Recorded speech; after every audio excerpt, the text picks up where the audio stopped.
to become a traditionally published writer. It says we are live on StreamYard, but I'm going to check on YouTube to see. Yeah, definitely. YouTube, there's always a bit of a lag. Okay, we are live on YouTube, and we already have Miguel in the comments. Hello. I'm glad that you're going to be able to stay for most of the stream. Yay. That's exciting. Why don't you introduce yourself? Sure. I am LP Savage. My name's Laura. I am a young adult and new adult fantasy writer, unpublished, but definitely pursuing different avenues. Last year I wrote about 4 books, and it kind of like kicked my butt and be like, okay, I've clearly been ready enough. Definitely should probably try and start up pursuing a different path.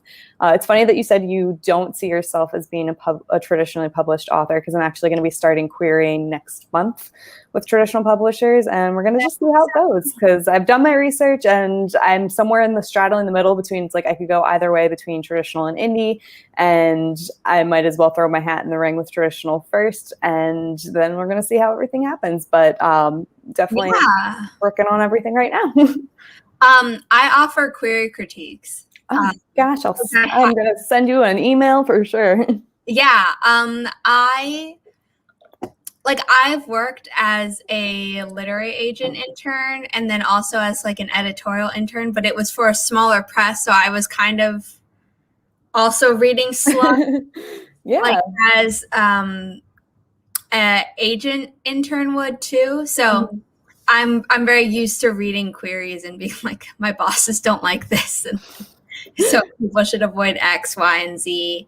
But yeah, I have nothing against traditional publishing, obviously. Like, I want to work in it, but I like self-publishing so much that I don't know if I want to try to become a hybrid author.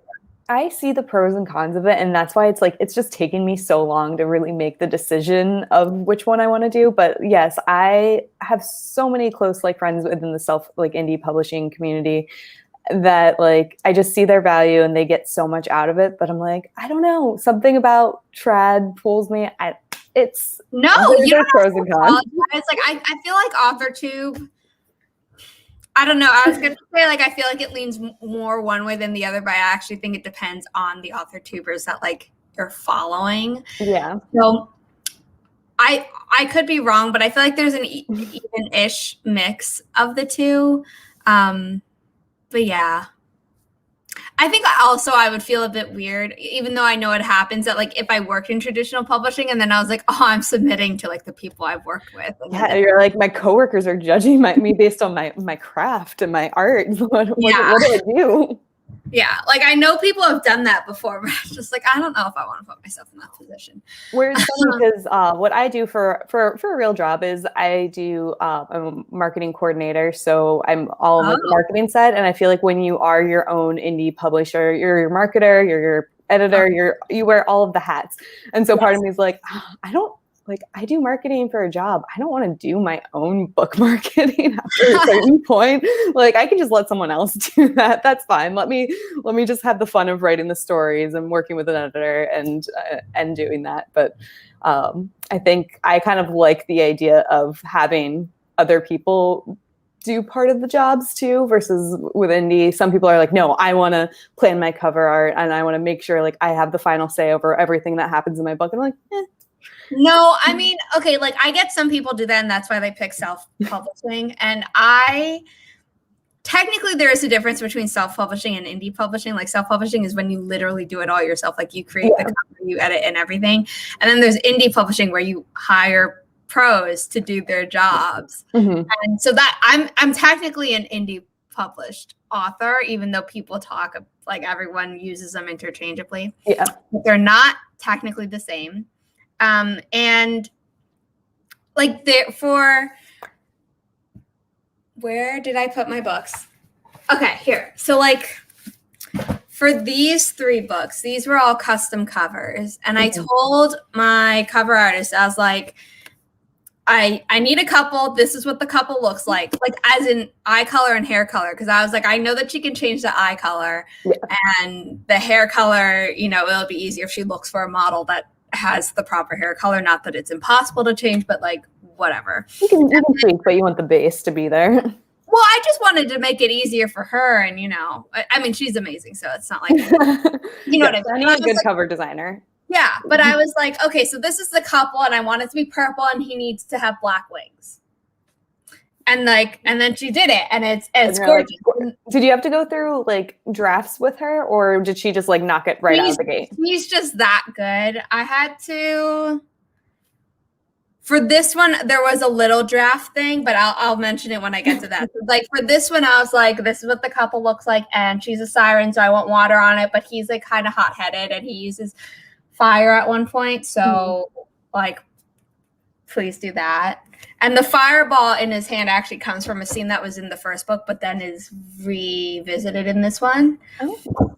I love the little Easter eggs that you can put in your cover art. And when you get to make those decisions, it is fun. Yeah. And normally I don't do that because it's like, oh, you should like do it like what's going to capture it. Like you don't need to do like some scene that's super important in your book because people aren't going to know what that means until they've read your book.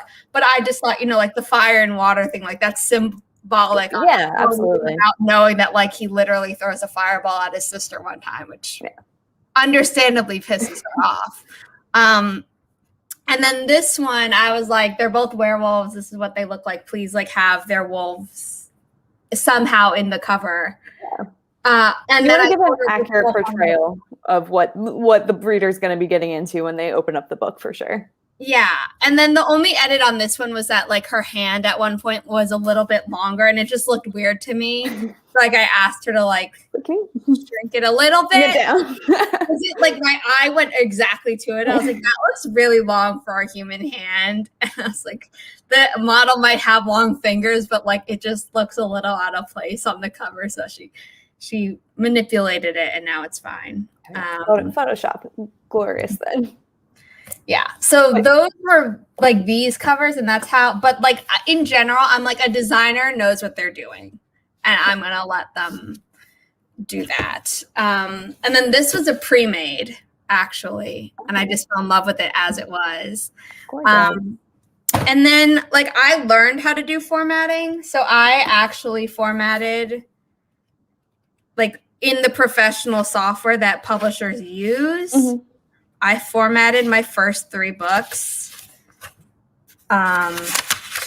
Gorgeous, girl. And stuff, because I took classes on my own. But then with this one, I was just like, I don't feel like... I was going to do it, and then the editing process just took longer, and I was like, I don't feel like redoing the entire file. So I had Vellum do it.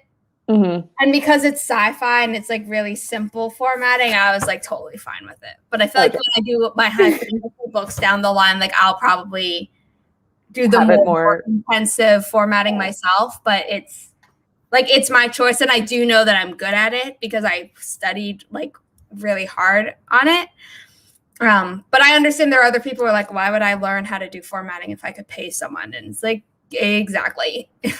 No, there's definitely pros and cons. And sometimes it's like, is it worth the headache to learn it, to save a little bit money and do it? But then you're still probably having to pay for the software and everything else that goes involved if you want good software to do it. Yeah. But no, I totally agree. When you say like self versus indie publishing and having that difference, I kind of think it's like all indie publishers self-publish, but not all self-published authors are indie.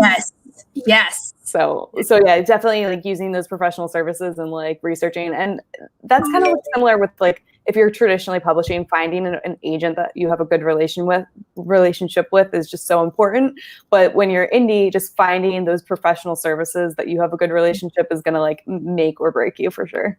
But I will say to anyone who like who's considering self-publishing and hasn't started yet, like, do not do Book Baby. Like, they are so expensive that is not worth it. I had to tell my cousin because he was looking into it, and he's like, "Oh, you know this stuff." Like, so I was thinking this, and I was like, "No, I want to start right. You're willing to pay $1,000, and I could have you paying $50. Like, oof. Like, no. And that's where doing your research can like just save you money out of the gate. So just take the pause, do the research, because that's kind of where I was at, where I almost like rushed into just doing different indie publishing and like spending so much money on like editing and everything else that went into it. When I'm like, no, let me just pause and really figure out my game plan on this before I like drop $1,000 and then figure out after the fact that I was like, oh, all of this was done wrong and it was a mistake. So yeah, I had queried this once when I had written like a much rougher and like pretty different version of this book. And I got like, I think 3 rejections. And then I was like, you know what, I'm going to rewrite it, blah, blah, blah, blah.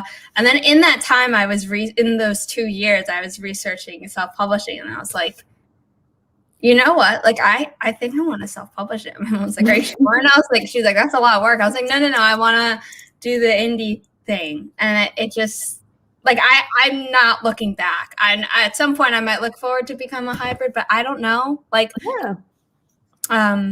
also, a lot of people came in, so I'm going to just quickly say hi to everyone, but I'm not going to put the comments because that would take forever. So, hello, Miguel. Hello, Regina. Hi, Carrie. Klacha, Sako, Maddie. Hello. Celine, Ninka, Crow, Trinity.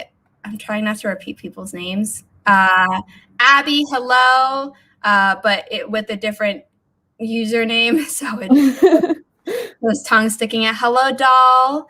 I think that's everyone. Oh no, Autumn and Amelia, and yes, that's everyone. So hello. We were just chatting about the pros and cons of like traditionally published and technically indie published, not self-published, because most of us don't do literally every aspect of the book ourselves, including the printing. So that automatically makes you an indie published author, not a self-published author. Wait, you don't have a printing press in your basement? Oh. Yeah. I mean, like, I can bind books, but I'm not going to do it. I'm not going to hand bind all of them. But that would take forever. So we're going to jump into the first sprint soon because you have editing, you said? Yes. Okay. So you have editing to do. I need to do homework because all my classes are like final project the week after, and I'm like, cool. I've been on top of my homework, but then I was just looking at the week and I was like, I should probably get a little bit more of a head start because yesterday I edited 6 chapters in my novel just straight through. And then I read 19 chapters of a book that I'm betaing. And there are 30 more chapters in that book. And then I'm beta reading someone else's book. And I don't know how many chapters are in that. So it's like, yeah. It's like, don't spread yourself too thin. But no, I kind of have the same thing going where it's like, okay, I have chapters that I'm baiting. And then my CP also just sent me like a whole bunch of chapters. I'm like, okay. And I still have to get all of my own editing done. So we're going to do this. Yes, we are. So had I been smart, I would have shared the Forest Room while we were all chatting because I did have it set up before we even went live. And this is what always happens when I have a new guest on my channel who like I've never had before. It's like I use this as a get to know you period, and then everyone else in the comments either has to suffer or enjoys it, I hope. But yeah. So the Forest Room link is in the chat and the code is up on screen. It is 5G8Y3GT. And right now my brain is completely blanking on what the military thing is. So I know someone in the comments will get me, but I'm also going to look it up because I'm annoyed at myself that I forgot what G is. Golf. Some of them are so stupid, in my opinion. We got T. T is tango. Yeah. That one's good.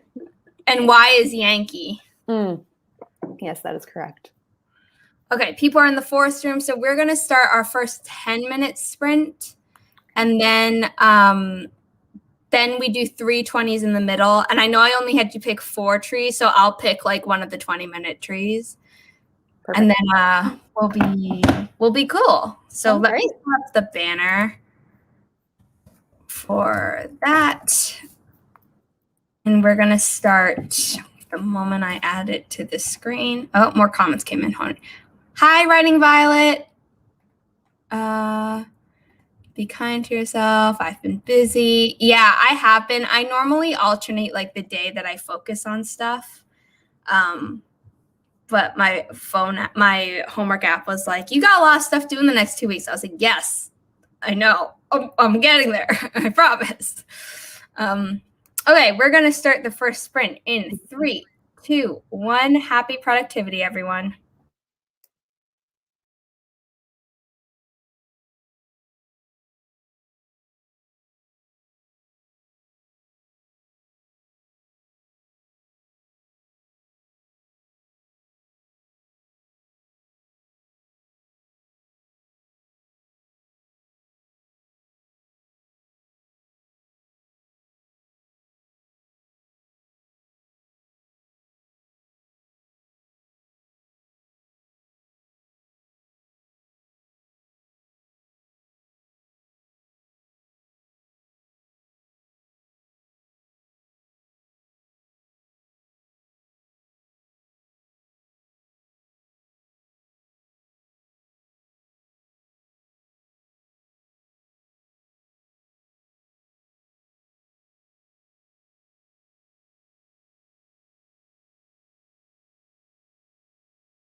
that was the end of the first sprint. How did everyone do?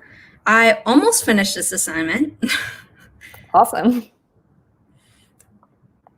What assignment were you working on?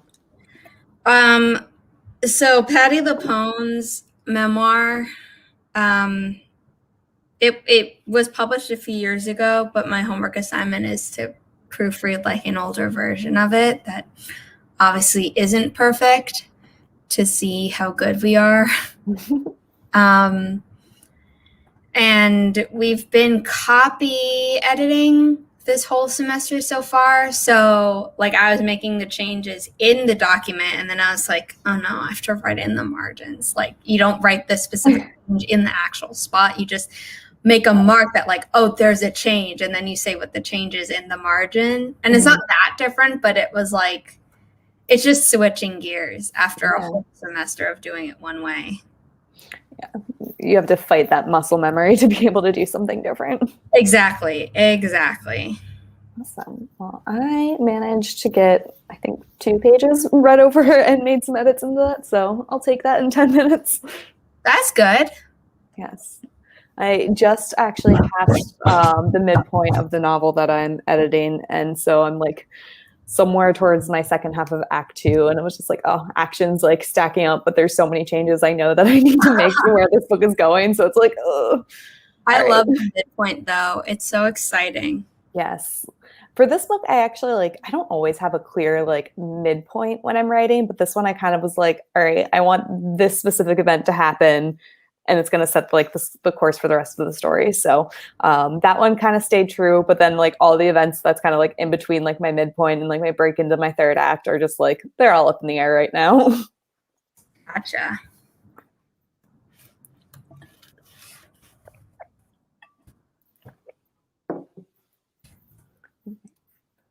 Okay, Forest Room is up on screen. I'm about to share the link in the chat, and then I will read people's progress reports in the chat. For Yankee, Kilo, Charlie, shoot, what's J? Juliet. Juliet, thank you. I was like, I know it. Juliet, Sierra, X-ray. Okay, those are all the hellos. 161 for Nika, journaling for Carrie, and then going to get breakfast. 142 for Violet, awesome. Miguel was filming part of his video assignment. Cool. 152 for Klacha. Celine started drafting her new book. That's awesome. Ooh. Can you tell us what it's about? I'm always a nosy, curious. That was my thought too. I was like, oh, what's it about? I'm like, it's my stream, so I can ask. You don't have to share. I don't want to make you feel pressured, but I always love learning what people are writing. And then I apparently shock other author tubers who are like, oh my God, you remember the stories of other people? And I'm like, I try. I mean, sometimes there's a lot of stories out there, but I want to know. Well, sometimes I mix up who writes what. And I'm like, I was like, I think this is you. And normally I'm right, but sometimes I'm like, oh. Yeah.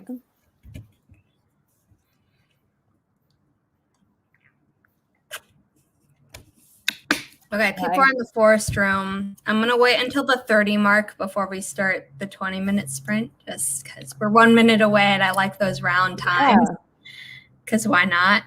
It gives my OCD a little bit of satisfaction when that happens. Yeah, it's like there's a lot of things where it's like, does it need to be this way? No. Does it take a lot for it to be that way? No. So why not do it that way? I like your logic on that one for sure. I mean, I have other mental health diagnoses. I don't need to actually add OCD on top of it. It's borderline OCD, where I'm like, it's not actually a problem, but I just have tendencies. We were just talking about how we did Crow. I'm sorry to hear your computer was annoying. LP read and edited 2 books and is at the midpoint in her novel. And she said that normally she doesn't always have a specific midpoint in mind when writing, but for this one she did. And then I read how people did in the chat. and I was asking Celine about what her new novel is about because she started drafting it during that sprint. And then I mentioned that like I'm pretty good at remembering what AuthorTube sprint attendees write about, even if I haven't watched a video on their channel talking about what they're doing. It is 31, so I'm going to do the sprint before it becomes 30. It is 30 before it becomes 31. So let's do it. 2, 1. Happy productivity, everyone.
That is the end of the second sprint. How did everyone do? Let me hide this banner. So I have the banner that says support or hire me. So the query critiques are done through this link, LP. Oh, awesome. And then if people want like signed copies of my books, you can get them there. And what else do I have on there? I have manuscript critiques too, query and manuscript critiques. Yes. Very cool. I'm going to set up the next forest room now. I finished that assignment and I submitted it. I don't want everyone to think that I did it in like 20 minutes. I was working on it for 30 minutes before the live stream started. Hey, that's still impressive. What tree do I pick? So many choices. Do you have a favorite tree? No, that's the problem. I'll let you pick unicorn or strawberry shortcake. I'm hungry. Let's go strawberry shortcake. Awesome. Actually, my boyfriend just texted me and was like, what donuts do you want? I'm like, oh my God, marry me, please. So I'm going to return that text and he's going to Krispy Kreme. So my life is forever changed. That's awesome. Code is up on screen. Reminder to stretch, hydrate, save your work, and Hulk smash the like button as Internet Parent, aka Moon Bunny Creative here on AuthorTube says. So yeah, didn't put that up last time. I love that. Hulk smash that like button. I know, I love that. I think Sage also sometimes says gently caress it, but normally Sage says Hulk smash the like button. So it really is a mood. Yeah. Sometimes you just need to gently caress that like button, or you just have that love-hate relationship with the like button. But like, you know, Hulk smash. That's where I'm feeling today. Yeah. But yes, during the sprint, still working on this chapter. It's a long one. For me, my chapters are usually like, I don't know. I feel like I get bored with a chapter around 2,000 words, depending on, well, they're however long they need to be. But like this one is like almost like 5,000 words in this chapter. And I'm like, this is long for me. Oh, my chapters normally tap out at like max 4,000, but normally I don't get past 3,500 and that's long. Yeah. Like normally 2,000. Yeah.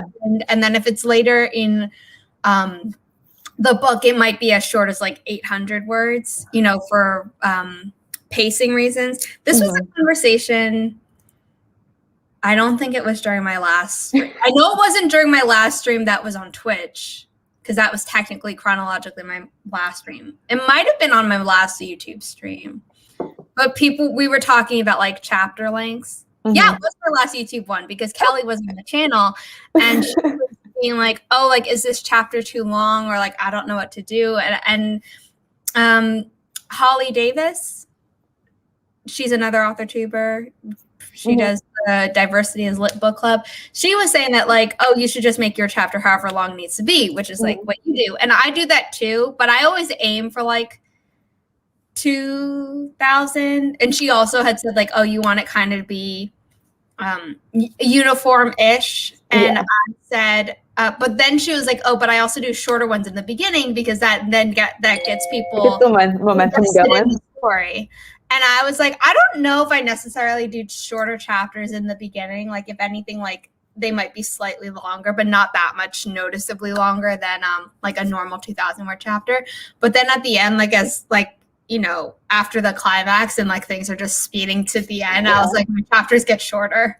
No, I'm the same way. I think my shortest chapter in this book that I'm working on is like 600 words, and I am currently writing between two mixed point of views. So it's actually I write with my fantasy. There's a lot of romance in there, and so I kind of play on the trope of romance novels where it's like I flip between the two love interest point of view. I do that too. I've done that in every single one of my books. It's like my favorite thing to do. I love it because me as a reader, I'm like, I want to know what the female, it's like what the one love interest is, and then I want to know what like the other person's reaction. Flip side. Yeah. Like I want that knowledge. So yeah, so I delight in writing that, and then so sometimes like my chapter lengths are all over the place too because it's like I just need the one other person's perspective for just one little thing, and I'm like, I'm not going to dedicate like 2,000 words to this. It's just going to be a quick like, here's this little scene, here's what happened. Yeah, I mean, I've sometimes had that impulse, but I'm like, no. Like, I need to move the story ahead in every chapter. Yeah. So I like, and then normally when I'm coming up with it, like, sometimes in my outline, I'm like, God, like, I don't know what exactly, but generally it's like, I know that like, I need their reaction to this if they were both present. Mm-hmm. Like, one is going to leave off and then the other is going to pick it back up from the other point of view. Yeah. And then, like, do they split apart and like this POV move somewhere else? Yeah. Which means that the next time I return to the first point of view, it can't still be in the same moment. Or is it like multiple chapters in the same scene because it's that big of a deal that like you have them going back and forth and stuff, which I think has yet to happen. Yeah, because sometimes you can basically be like, all right, it's most important for this character's point of view to be this specific scene that happens. And then when you jump into the next point of view, you can kind of like recap like thoughts or emotions that might have crossed. But usually it's like I will be like, okay, no, it needs to happen from this point of view and whatever is going to best work for the story. But I also like, since I dedicate specific chapters to my characters, I don't know if I necessarily find that limiting, but then there's the other option where you can like switch point of views within like scene breaks and things like that. So I like it. I think it keeps it clean just to do like almost alternating chapters. Sometimes I have multiple chapters from the same point of view character, but generally I try and stick to alternating. I don't think I've ever broken the alternating, but for the sequel to this, which is what I was editing yesterday, when I was writing it, I was like, this needs to happen and this needs to happen. But if it's all in one chapter, it's too long, which means I need to think of somebody to go in the middle here from the other point of view. And it worked out. Like it doesn't read as contrived. But when I was trying to think it up, I was like, oh God. Damn it. Sometimes when you find yourself in that hole where you're like, I need something here, that's when like a really crazy good idea comes out and you're like, oh, good, this worked. I like it. Yeah. So Charlie's an underwriter. I am too, but I normally get as close to 2000 as I can in a first draft. And then second drafts, like what I was doing yesterday and the day before when I edited the first 4 chapters, it normally gets me up to like between 2,000 and 3,000, then I'm pretty happy. So my underwriting used to take a lot more revisions than it needs to. And now it's like I can write a draft, send it off to alpha readers, edit, proofread, and then I self-publish it. And it's a much faster system. And it's like I never thought I'd get here, but at the same time, like after this series is done, I never want to write a book and publish it within 3 months. Like drafting to like publishing in 3 months ever again. No, like I want to sit on the book and like be like if I choose to rapid release ever again, I want to have the books already written. That's where I'm going from because currently with the series that I'm working on, I'm actually editing book 1 after I got a bunch of beta feedback returned. My book 2 is just kind of, it's written and it's sitting. I finished it in January. And then book 3, I started like a couple weeks ago and I have about like 10,000 words in, but I would really love to just be like, all right, here are my books and they're ready to go. And I plan on clearing the one that I'm currently editing in April. And so if that does get picked up, it's like, oh, great, I have a few more. But but then if I do decide to go with indie versus the trad, then I'm like, okay, I can rapid release pretty quickly because they're going to mostly be done. And yes, underwriting. I am an underwriter as well. Yeah. I count myself as an underwriter because I underwrite descriptions. I feel like if I only counted dialogue, I would say that I write the perfect amount of dialogue. I used to overwrite dialogue. Like, I know that for sure. Mm-hmm. But I think this series, because it involves a lot more world building than even my paranormal one did, I've gotten the balance. Good. Which is like kind of crazy to think it took me 4 books to like improve this much, but I'm like, you know what? 4 books is better than needing 12 books to improve, so I'll take it. Exactly. I will underwrite like reactions to things, and sometimes like even sadly emotional reactions, like where it's like where it's like there'll be like dialogue and like my love is for descriptions. Like I don't think my prose hopefully doesn't tend to be purple, but like I'm fantasy. I like the world building and I like just like setting a really beautiful scene. But yes, sometimes it's like this big epic thing happens and I have to go back and be like, oh yeah, but how did the character feel about all this stuff happening? There's something that happens at the end of the first chapter of this book, and then there's something that happens towards the end of the sequel, and alphas for both rounds, even though I think only one person stayed the same between both. Where people were like, does she not react to this? And I was like, God damn it. I was like, I gotta add it in. And then like I added it and it's fine, but it's just like, why did my brain skip this? In the first one, though, there was a reason that I had, but most people didn't pick up on it, and one person picked up on it. And I was like, if the majority of my alpha readers are saying she should react more, I'll add a little bit more, but like also maybe like explain a little bit the reason why she's not reacting as much as maybe they're expecting. Yeah. So I kind of like did the middle there, but then in the other one, I was like, yeah, my bad.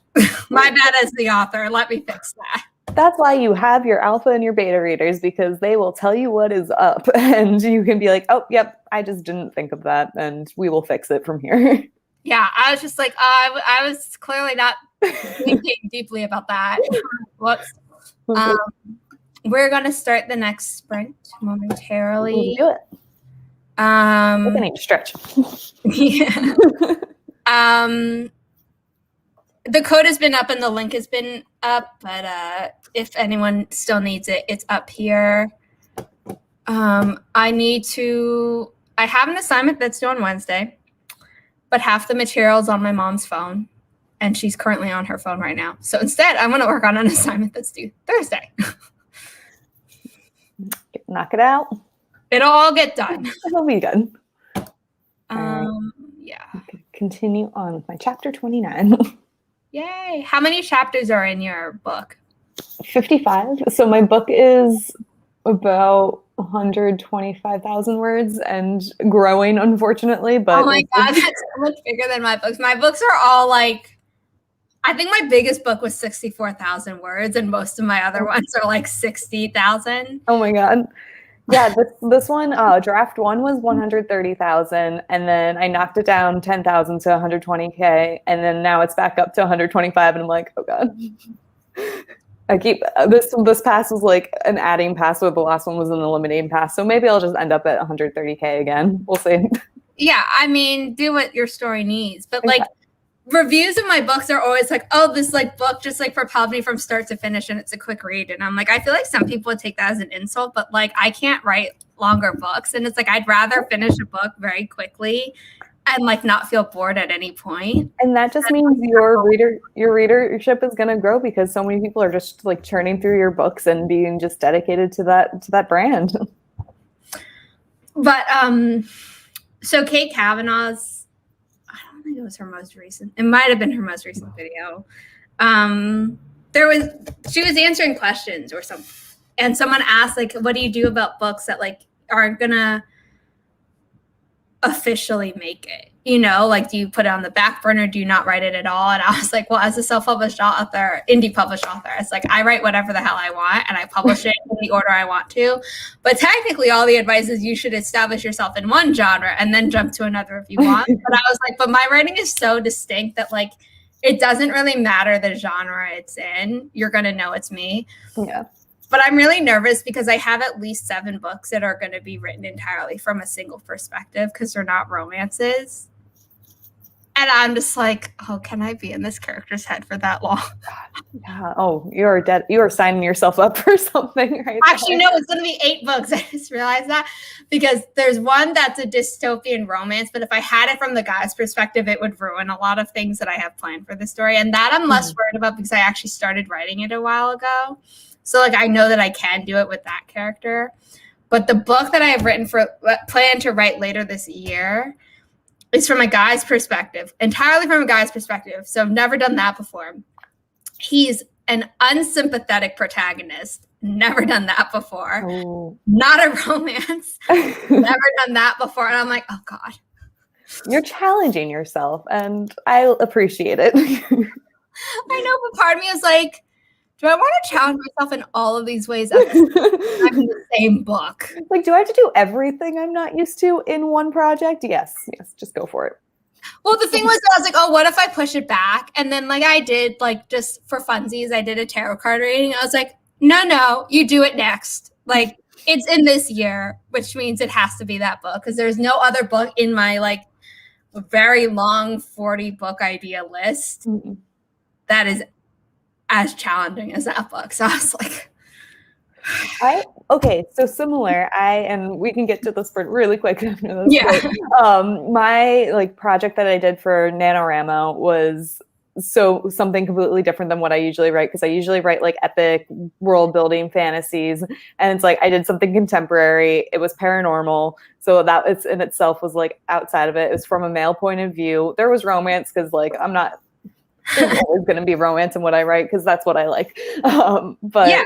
And then like I wrapped the entire story up in like 70,000 words, and I'm like, oh my God, that was the story, and it's so short for me. I have stories that just come to me, and sometimes they're in completely different genres, and it's like that would be fun to write. This one is fun and terrifying, the one that I just but like most of the other ones like are fun. Like I have a steampunk adventure plan that like may have some touches of romance, but I'm not really planning for it to. And like that's obviously very different than what I've written so far, but like I'm super excited for it. Yeah. No, that's awesome. Yeah. And I love having that unlikable protagonist idea. I think that will be a fun challenge because that's in and of itself is always a challenge. But I like reading them. I think writing them is going to be hard.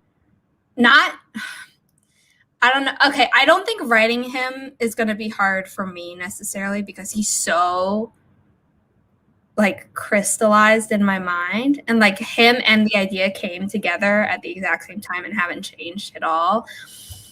But I think I'm going to be a lot more worried about like, are people going to like this book as I'm writing it than I have with my other books because I know he's unlikable going in. Yes, straddling that balance of he's supposed to be unlikable, but not so unlikable that people don't want to read about him. Yeah. I have a Goodreads account. I don't really use it anymore because it is linked to my Kindle app. But I actually use bookhype.com more just because I like it better. There's no real reason. And they're smaller and they're not like perfect by any means. Like there are certain books that are on there that don't have a description loaded in yet. But like, I just like it. They don't have an author platform there yet. So you can't go in and add your own books, unfortunately. It's being built by it's like a pet project of someone who works for this bigger company, and I forgot what the bigger company is. But when I found out, I was like, oh, like this is impressive as a pet project for someone who like works at this bigger company. Awesome. I actually have 2 Goodreads accounts because I have one that's for my author LP Savage account that I do like ARC reviews and stuff with, and then I just have my personal, and that's gonna stay close to my heart because then that's how I compete against my sisters to see who can read the most in a year. I love that. Oh my God, I love that idea. We will sprint after this, I promise. Yeah. After this book tracking discussion. I don't really do challenges based on number anymore. Like I used to regularly read 100 books a year, and now I'm like, I'm in grad school and I don't really care about the number because also as I've gotten older and made more writing friends, more of the books that I read are unpublished. So I can't say that like on the thing. But this year, I like Jessica Williamson does a TBR takedown, or Oh, did in 2020, and maybe even before then. So I went through my TBR and I wrote down, I think it's 68 books, and I read one before I even uploaded the video about it. And then one of the other ones is One of Us is Lying, and it's the book that Jessica Williamson and Kate Kavanaugh picked for this month's. Mm-hmm. They're going to talk about it next month, I think, but this month's author tube chat book club thing, in addition to their topic. I'm like, oh my God, I want to be able to actually read one of the books that you've done. And so, yeah, I have to read them, but I'm betaing 2 books this month, so I don't think I'm going to. I am so curious because you just mentioned One of Us is Lying, and I mentioned talking my sisters and I competing. And I think my sister just read that one. So, and I was so excited. She is a teacher, and basically when she's not in school, she's reading. So her book counts are always higher than mine. And I was like 1 under her as of yesterday. And I'm just like, yes, I can do this. Well, if you want to beat her, that's the first book in a trilogy. So if you could bang out reading like at least that and the sequel, you'd beat her. I don't know how many books. I mean, I've been rereading a lot too, because it's easier for me to reread a book when I need a mental break than to read a new book. Yes. But yeah. Okay, we're gonna start the next break. Let's go. Let's do it. We're gonna go way over the 2-hour mark, and I don't. Is it okay if we go over the 2-hour mark for you? For me? Yeah. Yeah. Okay. A lot of my sprints this year have become 2.5-hour long, but I try not to go longer than that. So we're gonna sprint. Let's do it. Let's do the next one. Yes. In 3, 2, 1. Happy productivity, everyone.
That was the end of our second 20-minute sprint. We have one more 20-minute sprint to go and then a 10-minute sprint to wrap up. How did everyone do? My internet decided to be all wonky. No. It's okay. So I write in Scrivener, and then when I edit, for some reason, I really just like to pull it in like each chapter into a blank Google Doc. And so I can do like some live editing, and I like change up the font size, and it just gives me a different viewpoint. And my Google Docs, for when I was working on it, just decided to freeze up. So I was like, all right, I'm just going to go back into Scrivener, but it definitely threw me off for a bit. Oh, boo, I'm sorry. Okay. I edit in Scrivener because I use, I forgot to turn my camera back on. My bad. I like having all the comments in one side because my alpha readers send me their comments in a Word doc. Like I don't send out the editable manuscript the first time I have an alpha reader. Like if they're reading for a second book, then I'm like, okay, like sure, I'll give you the Word doc that you can like comment in line with track changes or whatever. But when it's their first time reading for me, I give them a manuscript and they type up their notes either in an email or like a Word doc or Google Doc, and they label it by chapter. So then I copy what they've written and I put it either if it's to a specific thing that they've quoted in their notes, and I highlight that thing. I put it in as if it were an inline comment, or I put like their name at the bottom of the chapter and I'm like highlight, and it's their overall comments on the chapter. So then when I'm editing, I can look at everything that everyone thought while I'm working on it to be like, oh, I want to change this thing. Do these people agree? Or like, oh no, most of them think that I should keep it as it is. So okay, maybe I'll do that. It's like all in one place, but I just like being in Scrivener so much. It's like, it's funny. I am usually like, I detest writing things out by hand. I will type everything, even like my outlining, plotting. Like I very often will just like write everything to, via type. But when it came to my beta reading feedback, I actually took it because I had most of it come in through Google Docs and like inline comments. And I just like read through all of them and kind of just made mental notes and wrote out all the areas that I knew I needed to change. And because, you know, you always have those comments that you're like, okay, thanks for writing that. I'm just gonna just file this away. Yeah, it's like I appreciate it. I can see where you're going from, but like unless like multiple people bring up the same topic, I'll probably disregard this one. So basically, writing out like, okay, this is what I know I need to change, and then like making a checklist of like from these comments, this is what I need to go in and fix. So I have like my little like checklist with me that is in like multiple colored pens and stuff. But oh wow. I used to do that before I switched over to my completely digital, but I'm the same way where like I outline digitally and I basically do everything digitally, but if I like for some reason, like if all my devices are dying or something, or like I'm in a place where I can't do it digitally, like I'll write it down. I will say I outline everything and I kind of brain dump digitally, but then sometimes when I am plotting, I will do like note cards things just because I like to shuffle our ideas around, and then just like laying things out in a timeline is just a fun thing to do visually. Crow, could you write off a new laptop purchase as like a business expense or something? Because I know people who've established like LLCs or sole proprietorships for their self-publishing. It's really indie publishing.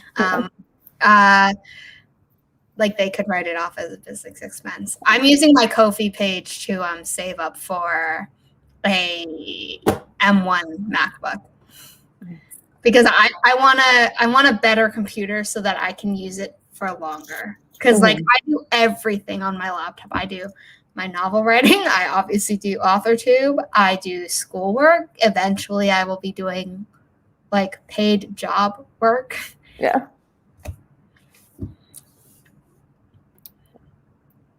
Trying to do my 2021 taxes. Yes. It's like sorry. Yeah, taxes just sound awful.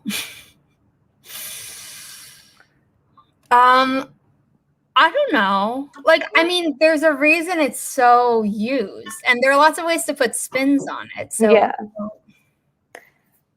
I agree. I think it's a George Lucas quote that I really enjoy, but it's like cliches are cliches for a reason, and I kind of spin that for like tropes are tropes for a reason. Exactly. Because No, they work. too.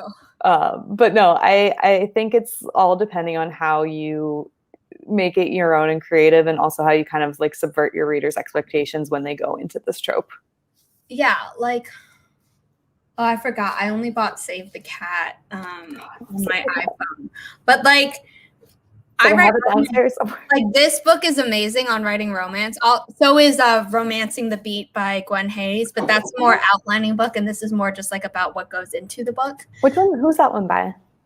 This Lee Michaels. It's by Writer's Digest Books. I know Diana Galvin. I'm going to botch the spelling or pronouncing of her last name, but the author of like the Outlander books has. I knew it the moment you started saying it. Yeah, she has a romance writing craft book that I've been meaning to check out. I have read the Gwen Hayes one, and it's that one. Actually, I wrote a blog post on my New Beach Novelist blog about that, where I detail all of the romancing beats, and I lay it over with Disney's Tangled. And how it fits the structure. Send me the link to that in the private chat, and I'll put that in the public chat. Sure. So people can read it. That sounds amazing. Yes, I just love studying story structure and seeing like ways you can manipulate it and like kind of use that as a base, because it's universally recognized. Everyone's going to see your story structure, and it's you as the author that can get creative of like how you present your story upon that base. But she wrote a book called I Give You My Body, How I Write Sex Scenes. Oh. I think I had seen that on Amazon recommended to me at one point. But I would read it. That sounds awesome. Where on earth is the notebook? I know I brought, here it is. Okay, so I've shown off this notebook on multiple streams before, and I made a video on my channel, I don't know, pretty soon after I started. So you'd have to scroll back a little, or I could just search my channel for outlining.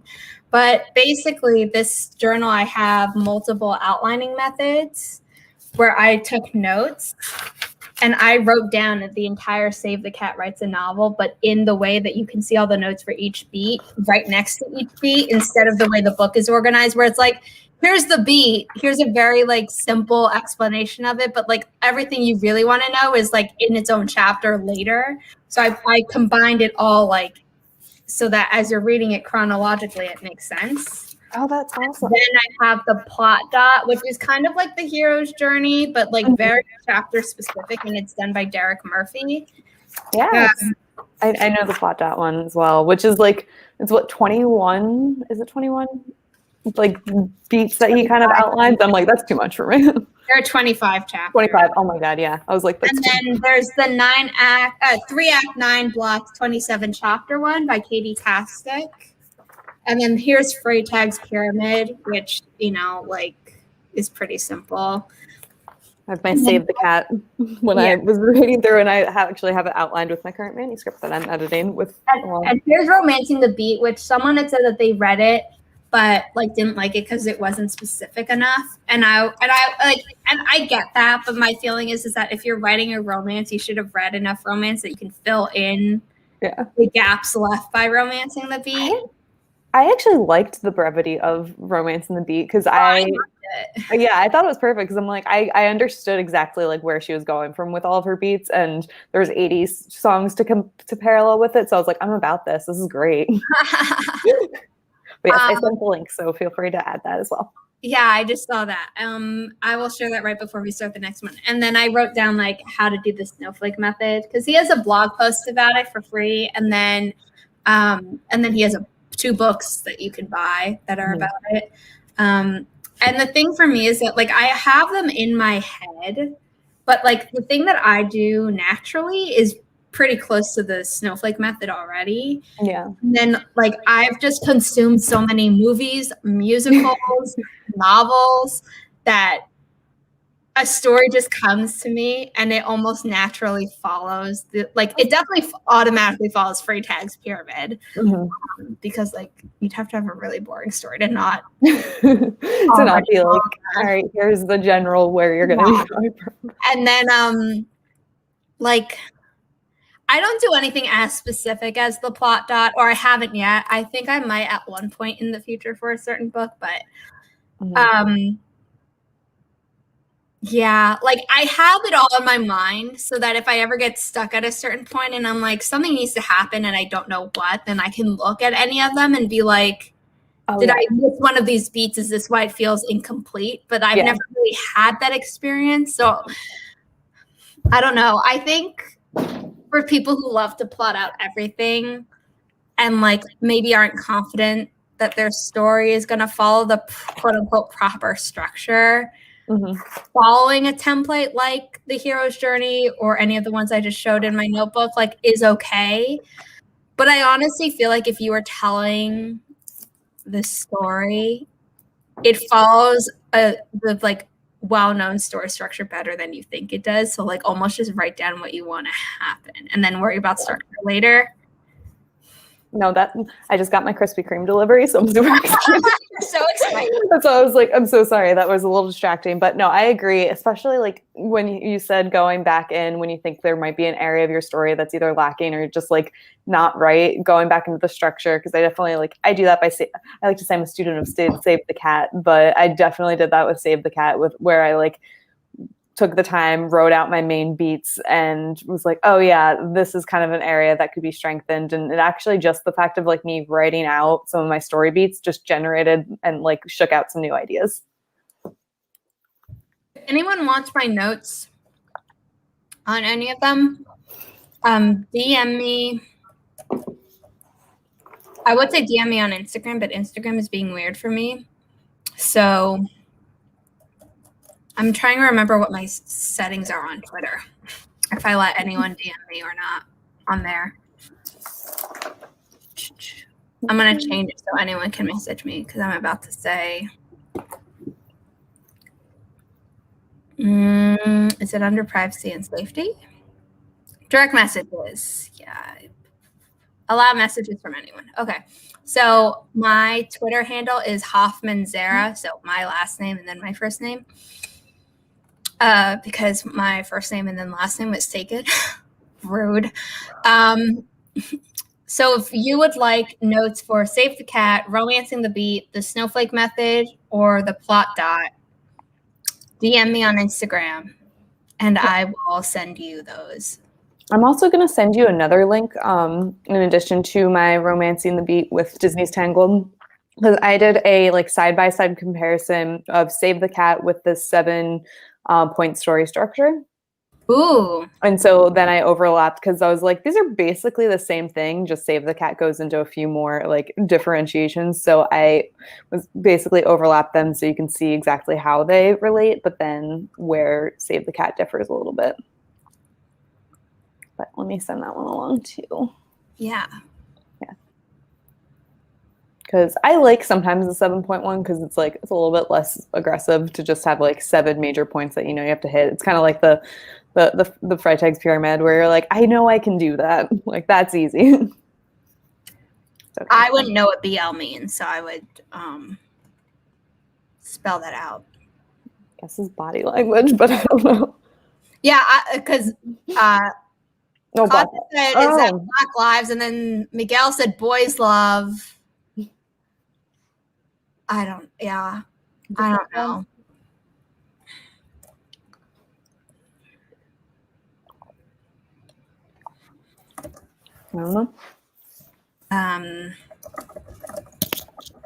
Sorry, I'm just sharing the other link from you. Yeah, absolutely. In the chat. We're going to start the next sprint for 20 minutes, quick check-in, and then we'll do our 10-minute sprint. At noon Eastern Standard Time, Jessie Elliott is doing sprints on her channel, normally for 2 to 3 hours. So I'll share a link to that in the chat when we get closer. And then And then I know Sarah Sutton is hosting tonight at 7 p.m. Eastern Standard Time. But when I checked her channel like 20 minutes ago, she hadn't created the stream yet. So there are more sprints today. Those are the ones I know of. I'm sure there are others. Oh. Okay, so we're going to start in 3, 2, 1. Happy productivity, everyone. This is the final 20-minute sprint. We have a 10-minute sprint after this.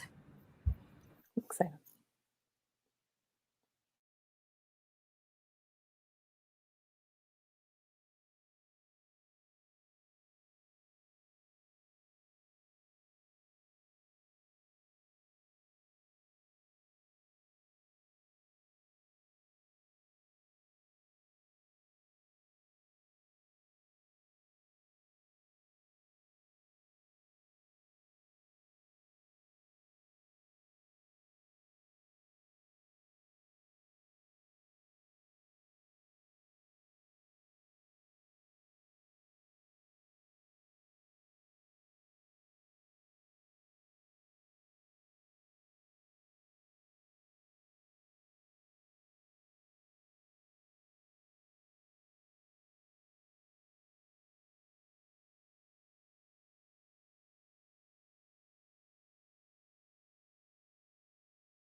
that was the end of the final 20-minute sprint. How'd you do? Oh, sorry, you're still muted. Oh. There you go. You're good. I'm good. I'm back. Doing pretty good. Still plugging away. I added some new character development and like backstories to some of my side characters before going back into this. So that's been kind of fun to like punch up my scenes with extra little like side plots and things that are happening and like more things that you can read beneath what actually is being told in the dialogue. So it's been kind of cool to go back into that. I love that. I wrote the first part of this assignment that's due Thursday, and now I have to do 1, 2, 3 more sections. And I know what I want to do for them, but I don't want to do them. Do you see my dilemma? Basically my life. Actually, at my normal job is like, oh, you know, I have to do these things, but I don't want to. People are talking about Scrivener. Big fan. Yeah, I mean, it is best to wait for the post-nano discounts because it is cheaper, but I bought, there was an error where they like didn't have a record of my really old, what's the word? Activation code, license code, whatever, that thing that you put in. So I had to,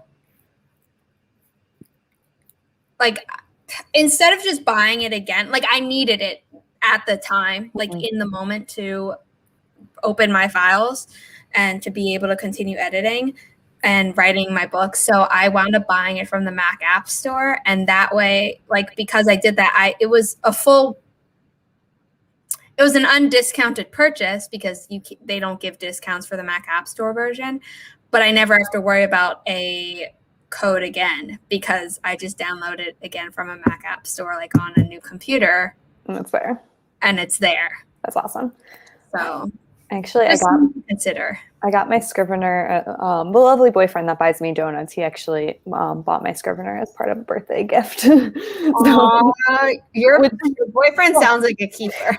He is. I was like, oh, gotta be fond of that guy. But like, yeah, find someone who respects and appreciates like your ambitions and your craft too, because it's like having that is invaluable. And just like he was like, oh yeah, like there's this thing called Scrivener, and I'm like, what is Scrivener? This was years ago, and I was like, and he's like, here, do the free trial and see if you like it, and if you like it, I'll buy it for you. I'm like, oh, okay, sure.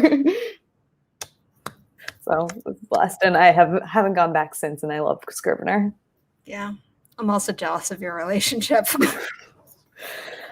Sometimes I am jealous of my own relationship. I'll be like, dang, okay, I just love him. I'm glad. That's awesome. Those are the days where I'm like, I'm not good enough for you. So I'm just gonna make sure that I keep you happy. I'm sorry to hear that Red Bull gave you a crash, Carrie. Also, it's 11:11, so make a wish, everyone. I love that we're on the same time zone because I'm also Eastern time, and sometimes doing these things with other writers that are in all over places of the world. I'm like, okay, I'll wake up super early or whatever. Yeah, I don't normally ask people what their time zone is because it's just like, if you can make it as a co-host of my stream, like I appreciate it. And then because I'm very clear what time zone I'm in, but like I know Regina, who was here at the start, but I haven't seen a comment in a while, is 3 hours behind us. No, behind us. Yeah.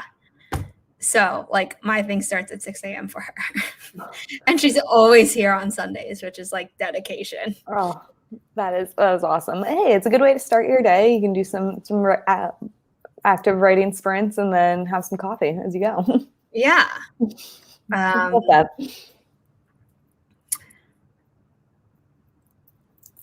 Okay, people are having conversations. 259 got distracted with breakfast. That's okay. That's important. Very, very important. Yes. We're going to jump into our 10-minute sprint and then conclude from there. Katja is also dedicated. I just didn't remember your time zone, so that's what we're doing. Yikes, doll. Yikes. Oh. 4 a.m. I only went to bed at like 1 a.m., so that just, ouch. Yeah. I mean, like, I've gone to bed. I've pulled all-nighters before, and I hate them. And then, okay, cool. Yeah, I don't like pulling all-nighters, but I'd rather pull an all-nighter than like my body randomly waking me up super early. Yeah. But if I go to sleep later than 1 a.m., my body's like, I hate you. The next morning. Like, I get more quote unquote hungover from going to sleep too late than I do when I've actually drunk alcohol. Yeah. Well, that was always completely unrelated to writing, but yeah, that's always what I found was after like nights out that my hangover was just because I was up super late, not actually from any like alcohol related. It was just like, I just need sleep, man. Yeah. But, okay, we're gonna start. Oh no, we're not, because I need to set up the forest room. That's There's something I'm missing. It's okay. I feel like also post-COVID 2020 has like actually given me more sleep, so I will take it for the small gift that was. Oh yeah, I've definitely gotten more. Like, I'm doing less outside of the world, so my bed is more of a location that I spend time in. Yeah. N5, N7ZY. And I'm gonna, nope. Sorry, I clicked the wrong thing. And I'm gonna post the link.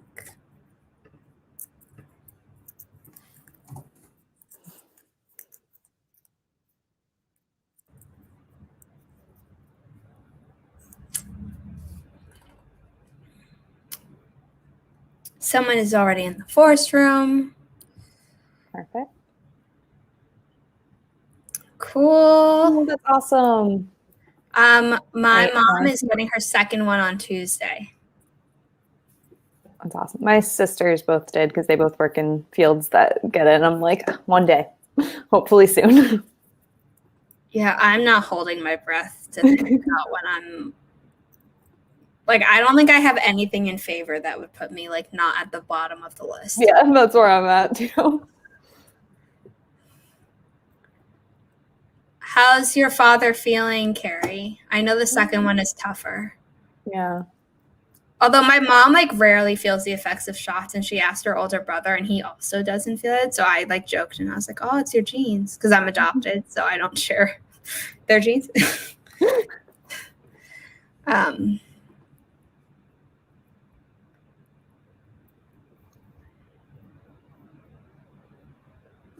Yeah, I'm like hopefully counting down the days. I just want to be able to travel again and not feel weird about it. Yeah.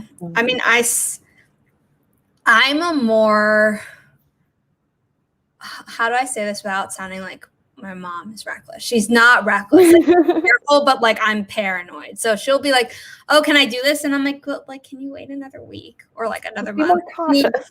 I'm like, just wait. Like, if you still want to do this in a few days, then like maybe, but like maybe wait. So, did you have any big trips or travel that got canceled? Because I did during 2020. That I just am hoping that we can reschedule for 2021. Well, I had a trip that was scheduled for 2020, but it was supposed to be with my ex, and he broke up with me like 2 weeks before the trip. Oh. And then COVID happened. It's like we wouldn't have been traveling anyway. So I was just like, you know what? 2020 wasn't really my year. And then I found AquaTube, and then it kind of became my year. But like 2021 is better. Like, we survived 2020 so we could thrive in 2021. Hell yes. I agree. I definitely agree. 2020 was... I lost like basically my dream job and spent a good 6 months of unemployment until currently just recently started reworking again. And the emotional roller coaster that was is like, yes, 2020, we suffered so we can thrive in 2021. I agree with that. Yeah. Like, the first half of 2020 just kind of sucked because I had a friendship blow up 1 week. And then like exactly a month later, the boyfriend broke up with me like via text and like out of nowhere. And then I really hate this guy. Wow. And lockdown happened. And then like everyone else was freaking out more about lockdown than I was because it was also just like a very scary time to be Asian in America, and it still is. But like at the time I was too scared to even go outside. So like I was happy being a homebody. Yeah. But then you are better without him. I agree. Yeah, I have author tube friends who, if I'm ever feeling weak, I text them and they're like, "Girl, no," and I'm like, I just needed to hear someone else say it. You know? It's like I just need the packet. No, you text your author tube friends, not him. Yeah, exactly. When you feel that urge, you just go somewhere else. Yeah. Are you living in New York? Because I know you said you go to NYU. Are you in the city? Or are you? I'm in the city. I've lived in the city most of my life. I was born in China, then was adopted when I was a baby, and then I went to 2 schools in Massachusetts. I went to one, and then I transferred because I wasn't happy there. And then it turns out that like I was happier at the second place, but I wasn't super happy. So my mom was like, "Take a semester off, reevaluate your life." And then for shits and giggles, I applied to NYU and then I got in because I had figured out that like it was my dream school after those 2 schools. But I was like, there's no way I get in. And then I got in and I was like, you know what? Yeah. That's awesome. So did you do NYU for undergrad and transferred, or was this just for master's? I did. So all the transferring was for undergrad. And then during my last internship, which was summer 2019, I promise we're going to start sprinting soon. I promise. Hopefully you guys like this a little too.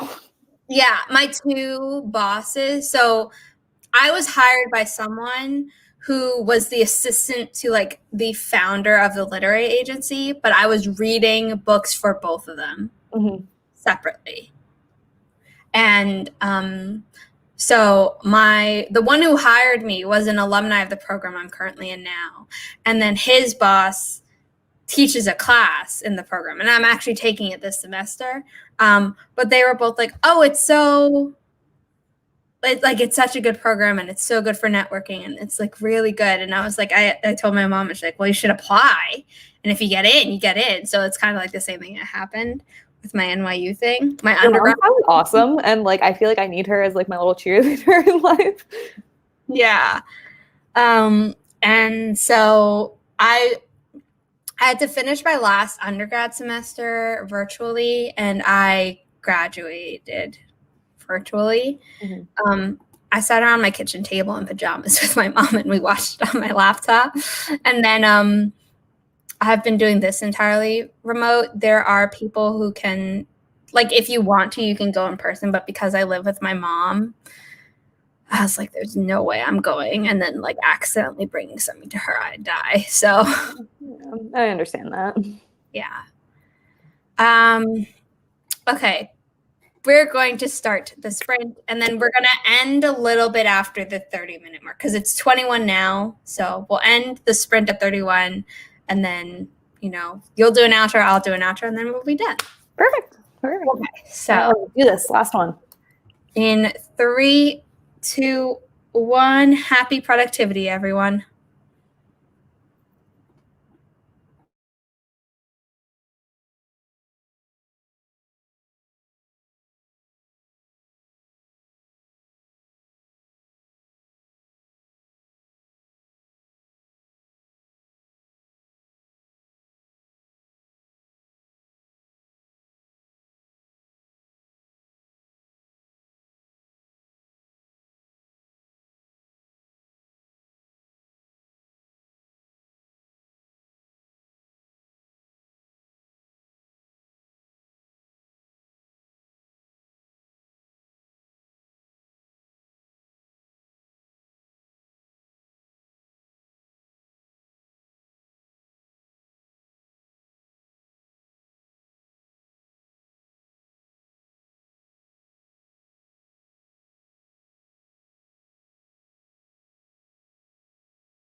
Why is it starting again? I don't understand. That was weird. I apologize, everyone. So I did nothing for that last 10 minutes because my cousin in England, who normally our schedules don't work at all, was available was texting me. So that's productive. You're reconnecting with family. That's true. Yay! Yeah, you did it. Yes, I managed to. Actually, in that last 10 minutes, I reached the end of a scene break. So. Oh, perfect timing. Yeah, and it was this entire scene that I was working on. This, like, I started the scene at the start of this, and then perfectly timed to finish it. So feeling like I got something accomplished at least. Cool. Yeah. Well, thank you. Definitely got something accomplished. Yeah, and thank you so much for having me on to help host with us. This is awesome. I saw word. Someone announced a word count and I lost it. Regina did taxes. Those are important. Yeah, so I'm glad you got productivity. Still need to do those for me for this year, but we'll see.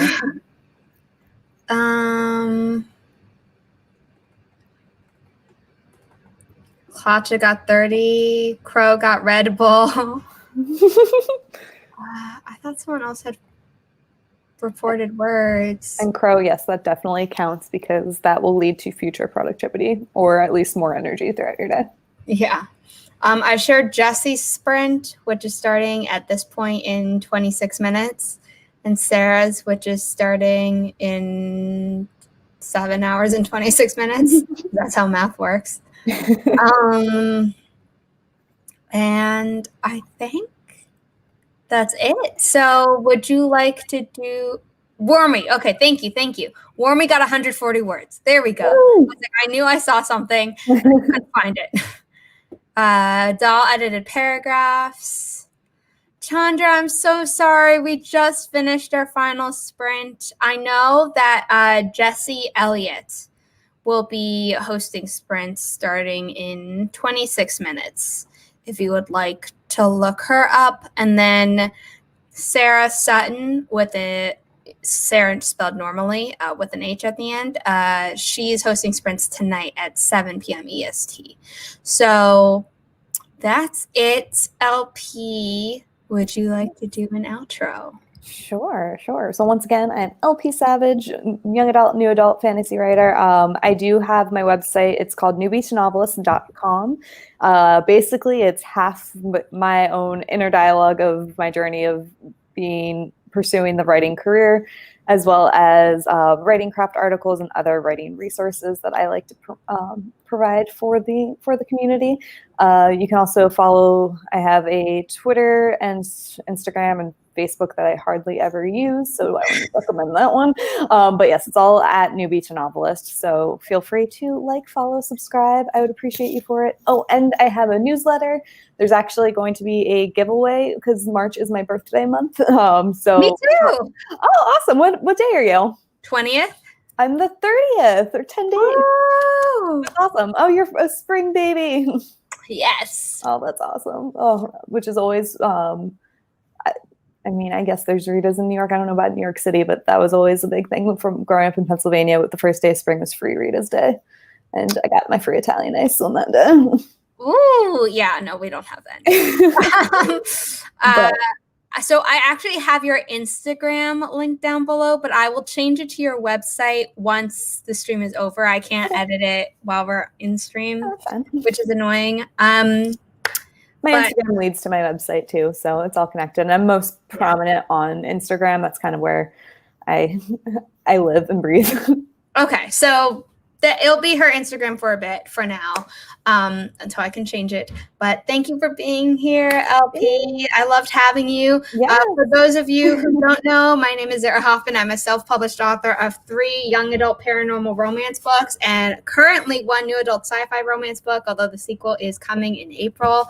And And I have a lot of other stories up my sleeve in different genres. I make videos here on YouTube about musical theater and writing. I am behind on making those videos, but they are coming, I promise. And I also host writing sprints every Sunday, like this morning at 9 a.m. Eastern Standard Time. I normally go for 2 to 2.5 hours. And then I also host writing sprints in the same time slot on Fridays. So Fridays, 9 a.m. Eastern Standard Time to 11 a.m. Eastern Standard Time on Twitch, where it's always just me and not a guest. And that Twitch link is just twitch.tv/Zara Hoffman. So I hope to see you all at another sprint very soon, and I wish you a great Sunday. Bye.